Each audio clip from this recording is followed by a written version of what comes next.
everybody and welcome back to my channel. So in today's video I'm going to be doing another revisit and reimagine. This binder here is full of just a selection of really old artwork from between 2011 and 2016 I think, and what I'm going to do is collect a series of prompts to inspire a new piece of artwork. Now starting off we have this little bunny drawing, very cute, very tiny. But I want to look for things that are a bit more original that I may have in here, or there is a lot of, and so this Mad Hatter is my first prompt that I'm going to be collecting. I think I made him up myself.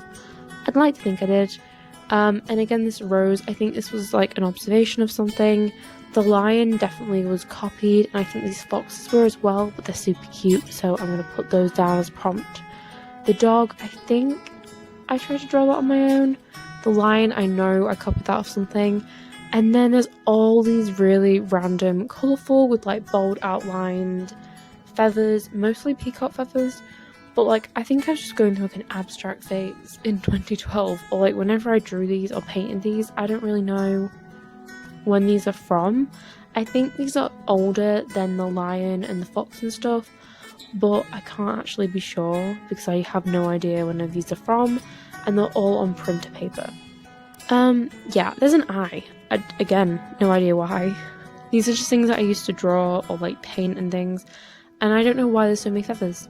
But I know these are old because of this one here, which is a pencil sharpener shavings like piece of art kids used to do at school. So like there's that, and I know that this is like jumped in time quite a bit because we then have Elsa and Chronomines. So I know it's like gone a long time. And honestly, the cutest thing in this whole collection was that Tinkerbell drawing. Like, it was so sweet. But like, again, I don't really know. I don't know what's going on in this collection of artwork. It's very, very random. But I think I'm going to take from it the Mad Hatter, the rose, probably the foxes, because I think they're really, really cute. And then obviously peacock feathers have to make an appearance. I mean, they were only in there briefly. And then we have the bright colours and the bold outlines, and I just want to try and do something a little bit different because we had the weird medium of the pencil shavings and stuff. I could do like watercolour pencil, but I want to try and keep it cute, and so I'm going to make a plushie. So recently I've been getting back into sewing, and I made this cute little plushie bear the other day. It's not the best, but it really did inspire my idea to make a little Mad Hatter Fox plushie.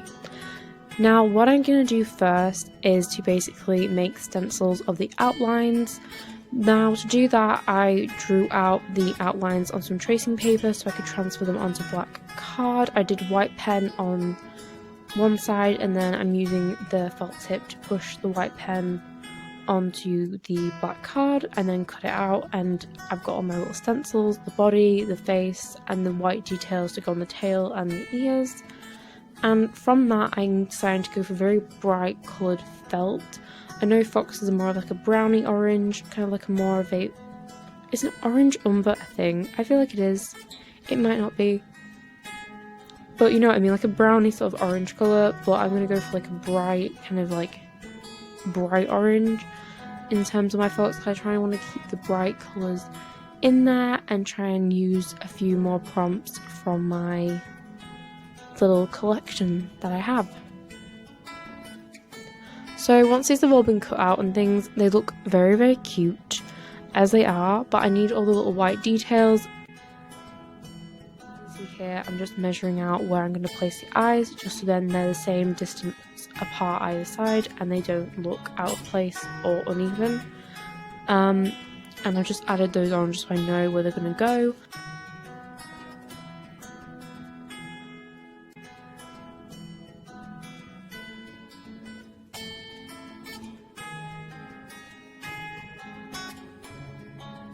And now it's time to stitch all the white details on in place using cotton, and I'm going to use the same cotton to match the felt, so then it doesn't really stand out too much. And I'm just going to stitch all the way around the edges.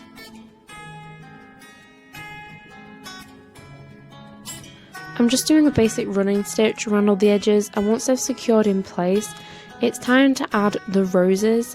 So I decided to do that on the tail, so then the tail would be more distinct from the body of the actual fox, and I'm going to embroider them doing a simple running stitch just around the outline shapes. I'm not going to fill them in or anything, and I'm just using normal cotton because it's thin, and that way it won't stand out too much, but it'll just be there, and I think it adds a nice little detail.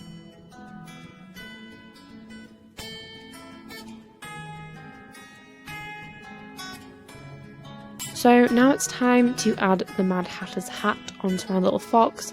Now I wasn't sure if I wanted to go for red or green. I know I wanted to keep it similar colours as that of the roses, so I decided to go for this deeper red instead of the more pinky colour, and the green, kind of forest green. Now again, I wasn't sure if I wanted the hat to be red or if I wanted it to be green. I decided on green because the actual Mad Hatter's hat is green.